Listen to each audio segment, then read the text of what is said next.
Well, hello, and welcome to another episode of Ladies Listen Up. What is our relationship with money? Wow, I'm so excited to be here with you today, sharing this time in this space. Don't forget, let me get started. Before we get started, don't forget, like, share, and subscribe. Share this information with somebody else. Subscribe to the channel so that you can get more information and more workshops on diversifying your asset classes. I'm excited today. I was thinking about today's episode and what we were going to put in today's workshop. And before we even get started with the nuts and crannies and all of the details of asset diversification, we really need to work on our mindset, right? We need to work on the habits of a winner. So that's what just kind of stuck in my head when I was working out this morning. I'm thinking about the parallels of health and wealth. I did a conversation with one of my other associates, and we did a whole conversation on the parallels of health and wealth. And I was thinking about that again, like I said, when I woke up. One of my habits now is to wake up and give myself 30 minutes. Well, first I couldn't get through 10 minutes. I couldn't get through 15 minutes, right? It started with from 10 to 15 to 20 to 23. Now I'm back up to 30 minutes a day. And, I thought about it, after my car accident, if I had let my mind accept where they said I was, I would have still been there.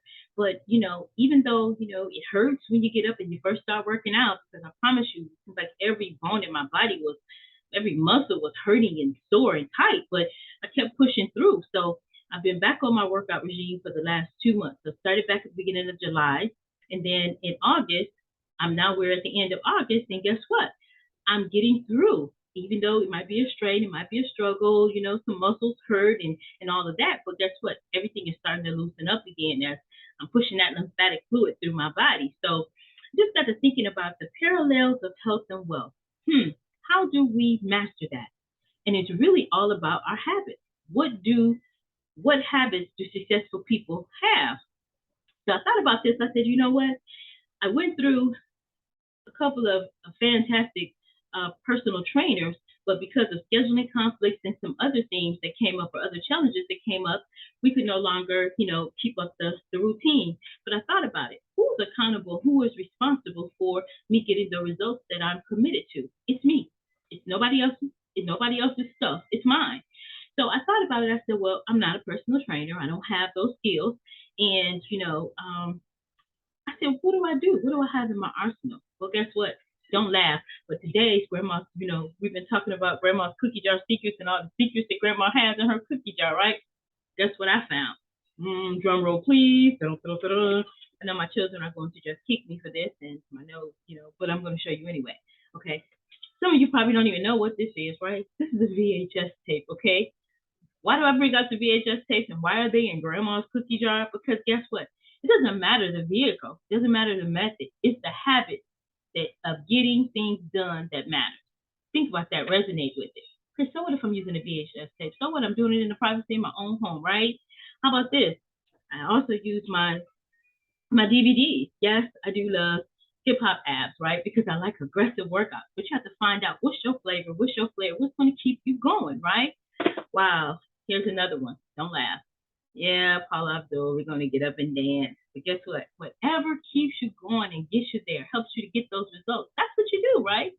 So I was just thinking about that today as I was, resonating about is what is our lesson? What is our lesson for today?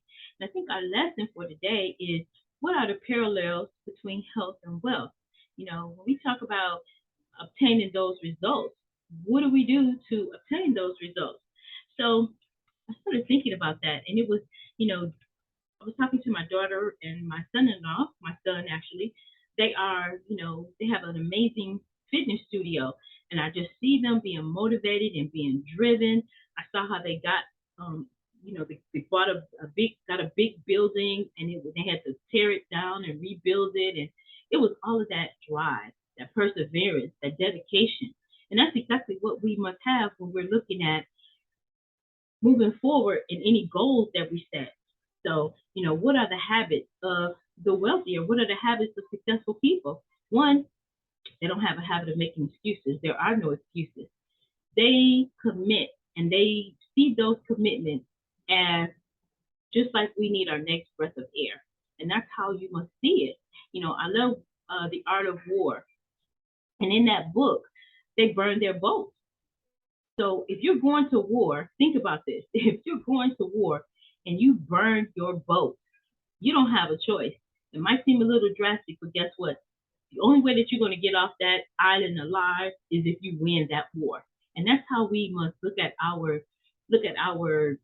goals and look at our dreams and our visions and our missions. All of these things, we have to want them like we want our next breath of air. That means we don't allow ourselves to make excuses. We don't allow ourselves to not be accountable to what we say we're going to do. And yes, it takes baby steps, because guess what? It took me months after my last personal trainer and I were no longer training together. I fell off, and it took me months to get back to say, hold on, I have all of the equipment. I started buying the equipment. I have all the things that I need to do. The only thing that was stopping me from getting to my goals and staying really flexible and being able to achieve my weight goals and be healthy in it is me. I'm the common factor. I'm the common denominator. So I was just thinking about that as I wanted to pass that on to you today, because as we deep dive into the smart money circle and what it takes to actually diversify our assets, first of all, it starts here in the mind. It starts with, can we do this? I used to work years ago with one of the attorneys that was responsible for putting together the Panera Bread franchises, right? And as I was talking with him, he talked about how all of the items and everything was in the same space, right?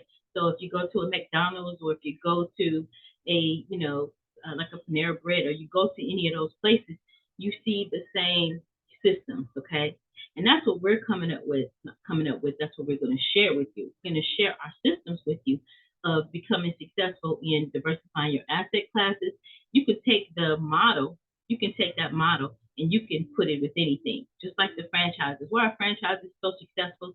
Because they have a proven system, and success leaves clues. So they go from that system. They know that when you go into a McDonald's, you look up what you're going to do automatically. You're going to look up because that's where the menu is. The drive-through is going to be here. The bathrooms are going to be here. Know what the napkins look like. They all look alike, no matter if it's here or if it's in another country. It all looks alike. So what I'm saying is, when you have a successful system to get where you're going, then all you have to do is commit to it, be driven and focused and do it. So if you say, hey, this is the year I'm going to get a hold of my finances, and I'm going to learn some of the things or some of the secrets behind the black curtain. Because what I say is this: God is no respecter of persons, because what he does for one person, he can do for the other. It's just what's in me. It's in my drive. It's in my determination. What do I need to do to succeed?